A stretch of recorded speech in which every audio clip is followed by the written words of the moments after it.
성도 여러분 안녕하세요. 반갑습니다. 153 성경일독 오늘은 128일째 되는 날입니다. 누가복음 8장에서 11장 석장의 말씀이지만 다양한 내용을 볼 수가 있습니다. 누가복음 8장에서는 예수님의 복음 전파 그리고 제자들과 함께하는 시간들, 누가복음에만 볼 수 있는 여인들의 섬김이 기록되고 있습니다. 여인들은 따로 재산을 소유하는 경우가 그리 많지 않습니다. 그리고 있다 할지라도 넉넉한 소유는 결코 아닐 것입니다. 그런데 여인들의 섬김을 소유로 섬겼다 이렇게 기록하고 있습니다. 어디 소유뿐일까요? 갈릴리에서 십자가의 자리에도 그리고 부활하신 무덤에도 늘 예수님의 곁에서 복음의 동역자로 섬겼던 여인들은 소유, 즉 자신의 전부를 드린 것이라 볼 수가 있습니다. 심지어 로마 가톨릭에서는 막달라 마리아를 사도의 반열에 올려놓고 숭배하기도 하죠. 이름이 다양하지 않은 그 문화 속에서 출생지나 사는 지역을 붙여서 사람을 구별하는 풍습, 우리나라에도 있었습니다만은 지금도 있을 수 있습니다. 갈릴리 디베리아 지역 막달라 동네에서 온 마리아, 막달라 마리아가 그런 뜻이죠. 우리로 치면은 수원댁, 서울댁 이 정도 될 것 같습니다. 네, 8장 계속 보면 씨 뿌리는 비유가 나오죠. 씨 뿌리는 비유에서는 다양한 종류의 땅이 사실은 한 밭에 있다는 것, 중요한 이야기입니다. 땅을 개간해서 농사를 해야 하는 이스라엘의 상황에서 충분히 이해가 되는데요. 말씀이 없는 사람이나 말씀이 없는 상황이 아니라 모두 다 동일하게 말씀을 받고 있는 한 밭에 다양한 마음들이 있다는 것이죠. 등불을 등경 위에 두는 것은 등불의 불빛으로 사물을 보기 위함입니다. 등불을 켜고 등불을 보는 사람은 없을 겁니다. 등불로 쓰임받고 주목받으려 하지 말아야 합니다. 등불로 쓰임받았으면 사물을 비추는 것으로 사명을 다하는 것이죠. 자신이 주목받으려 할 때에 실망, 좌절, 시험 찾아오게 됩니다. 아무도 자신을 주목하지 않는다고요? 잘하고 계시는 겁니다. 우리는 세상을 비추는 등불입니다. 예수님의 새로운 가족 기준이 있는데요. 하나님의 말씀을 듣고 행하는 사람, 말씀을 듣는 자는 행하도록 요청을 받고 있습니다. 풍랑을 잔잔케 하신 예수님의 정체를 제자들이 고민합니다. 그가 누구이기에 이렇게 고민하죠. 25절. 우리는 그가 누구이기에 고민하지 않죠. 예수는 그리스도라. 얼마나 큰 축복입니까? 귀신 들렸던 사람을 자유하게 고칩니다. 예수님을 따르기를 원하지만 예수님은 철저하게 사역의 현장으로 보내십니다. 가라. 38절 내용이죠. 회당장 야이로의 딸과 혈루증 앓는 여인의 이야기가 섞여 있습니다. 다양한 차이점이 있지만 예수님 앞에서는 동일합니다. 생명과 치유가 필요한 사람, 그리고 예수님은 죽은 자에게는 생명을, 병든 자에게는 치유를 베풀어 주십니다. 누가복음 9장입니다. 예수님과 제자들의 멋진 콤비 플레이입니다. 2절 말씀 보면 제자들을 보내신 목적이 있죠. 복음을 전파하며 병든 자를 치유하는 것. 6절에 보면 제자들이 한 일이 있습니다. 복음을 전파하며 병든 자를 치유하는 것.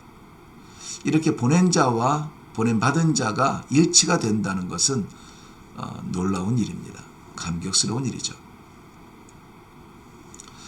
헤롯은 요한도 만나고 예수님의 소문도 듣습니다. 자신의 잘못을 지적하는 요한을 죽이고 예수님의 소문을 두려워하는 이 왕을 예수님은 여우라고 부르시죠.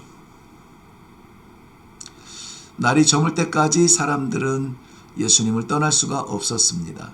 예수님을 따르는 그들을 먹이시는 예수님은 결국 자신을 하늘의 만나로 내어주고 먹게 하십니다. 베드로는 예수님을 하나님의 그리스도라고 부릅니다. 기름 부음 받은 자, 그리스도, 즉 사명자라는 것이죠. 제자들 앞에서 모세와 엘리야와 같이 변화되시는 모습을 보이십니다. 18절과 28절 내용 보면 하나님의 그리스도라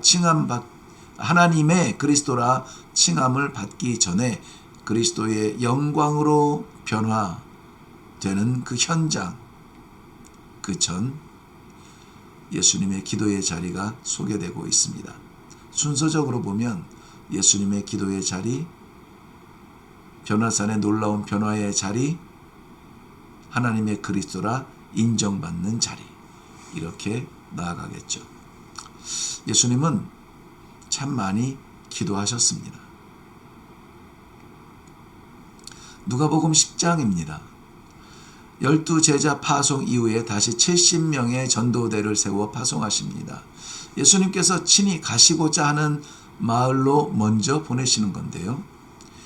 이들은 자의로 가지 않았고 그들은 오실 그리스도를 증거해야 했습니다.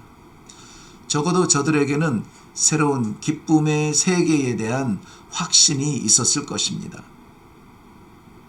생명책에 기록된 그들의 이름, 우리도 그 책에 기록되었다는 믿음으로 오늘도 나아가기를 바랍니다. 예수님의 기쁨은 제자들이 봐야 할 것을 볼 수 있는 것에 대한 감사였습니다. 눈이 있다고 해서 다 보는 것은 아니더라고요. 듣는다고 해서 다 믿는 것도 아니고요. 열심히 참석한다고 해서 예배로 드려지는 것은 아닙니다. 하나님께서 열어주셔야 보는 것이고 열어주셔야 믿어지는 것이고 믿어지는 그 마음을 하나님이 받으셔야 진정한 예배가 되는 것입니다.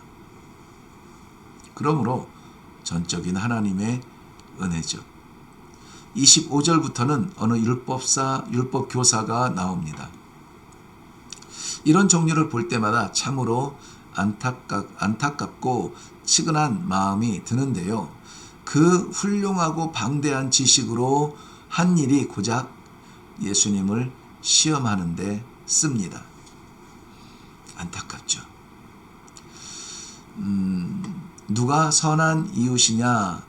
예수님의 예화를 듣고도 아직도 사마리아인을 인정하지 못하고 이야기 속에 나오는 선한 일을 한 사람이 선한 이웃이죠. 그 선한 일을 한 선한 이웃은 누구였습니까? 사마리아인이었죠. 예수님도 말씀하신 거거든요. 그런데 누가 선한 이웃이냐? 사마리아인이요. 이 말을 하고 싶지 않은 거죠. 내용을 계속 봅니다. 선한 사마리아인에 대하여도 역시 누가복음에만 전하고 있습니다. 위선적인 율법 교사를 꾸짖으시는 것이죠.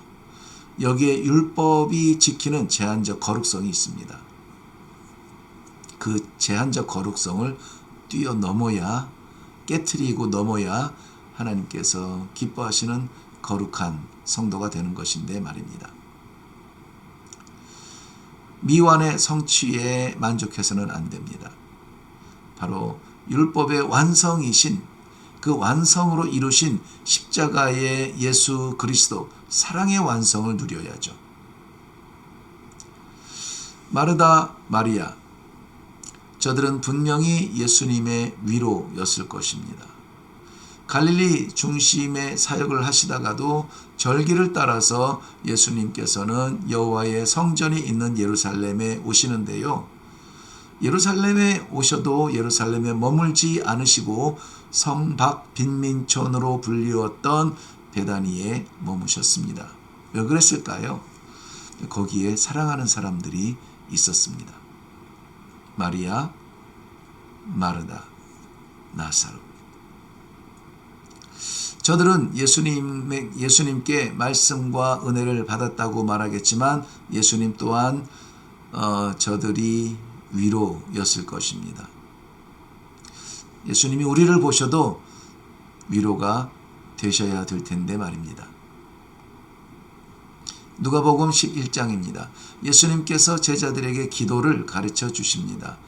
당시에 스승을 따르는 제자들에게 이러한 교훈과 잊지 못할 기도문을 가르치는 것, 일상이 있던 풍습이고요. 예수님은 기도를 간청이라고 했습니다. 간절히 청원하는 것이죠. 간절함은 이 단어에 있는 것이 아니라 표현하고 있는 당사자에게 있습니다. 간청. 간절한 기도를 외면하시는 하나님이 아니시죠. 기도하는 자에게 예비하신 하나님의 완전한 선물, 바로 성령을 선물로 주십니다. 14절부터 나오는 귀신과 바알세불의 조롱 속에서도 성령의 능력으로 악령이 주관하는 현실의 삶을 청소할 수 있음을 보여주십니다. 우리의 마음은 비어있지 않습니다. 반드시 무엇인가로 채워지게 되어 있습니다. 무엇으로 채우시기를 원하십니까? 무엇으로 채워져 있나요?